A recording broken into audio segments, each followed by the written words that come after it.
കാട്ടാനയെ പേടിച്ച് ജീവിക്കുന്ന ഒരു കൂട്ടം മനുഷ്യരുള്ള നാടാണ് പത്തനംതിട്ടയിലെ കുമ്മണ്ണൂർ. ഈ പ്രദേശത്ത് രാത്രിയെന്നോ പകലെന്നോ വ്യത്യാസമില്ലാതെ വീട്ടുമുറ്റങ്ങളിൽ നിലയുറപ്പിക്കുകയാണ് കാട്ടാനകൾ. ആനയെ ഓടിക്കാനുള്ള പെടാപ്പാടുകളുമായി ഉറക്കം നഷ്ടപ്പെട്ട അവസ്ഥയിലാണ് ഇവിടുത്തെ മനുഷ്യരും.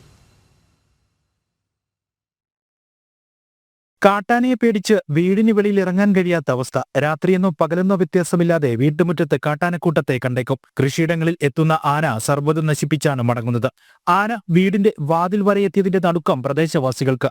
ഇവിടെ ആന സ്ഥിരമായിട്ട് വരുന്ന സമയമാണ്. ആന കഴിഞ്ഞ ദിവസം രാത്രി വരികയും നമ്മൾ ഇവിടെ വീട്ടിൽ ആരും തന്നെ ഇല്ലായിരുന്നു, ഞാൻ മാത്രമേ ഉള്ളായിരുന്നു. ആ സമയത്ത് നമ്മൾ വീടിന്റെ ടെറസിൽ കയറി നോക്കിയപ്പോൾ ആന തൊട്ടടുത്ത് നിൽക്കുന്ന 2 മീറ്റർ വ്യത്യാസം ഇല്ലാതെ. രാത്രി ഞങ്ങൾക്ക് ഉറക്കമില്ല, ഉറങ്ങാനൊക്കത്തില്ല.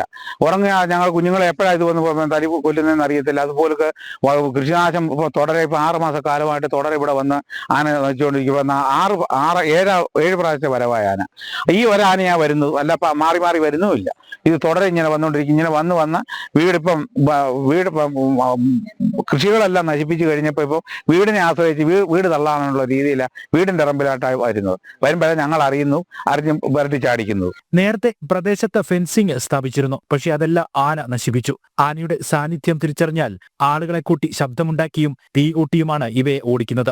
നാട്ടുകാർ അധികൃതർക്ക് നിരവധി പരാതികൾ നൽകിയതോടെ വനം വകുപ്പ് ജീവനക്കാർ ഇപ്പോൾ ഇവിടെ നിരീക്ഷണം നടത്തുന്നുണ്ട്. എത്രയും പെട്ടെന്ന് വന്യമൃഗശല്യത്തിന് ശാശ്വത പരിഹാരമാണ് നാട്ടുകാർ ആവശ്യപ്പെടുന്നത്. നടപടിയുണ്ടായില്ലെങ്കിൽ ജനകീയ സമരസമിതിയുമായി പ്രക്ഷോഭങ്ങൾക്ക് ഇറങ്ങാനാണ് നാട്ടുകാരുടെ തീരുമാനം. ജനം, പത്തനംതിട്ട.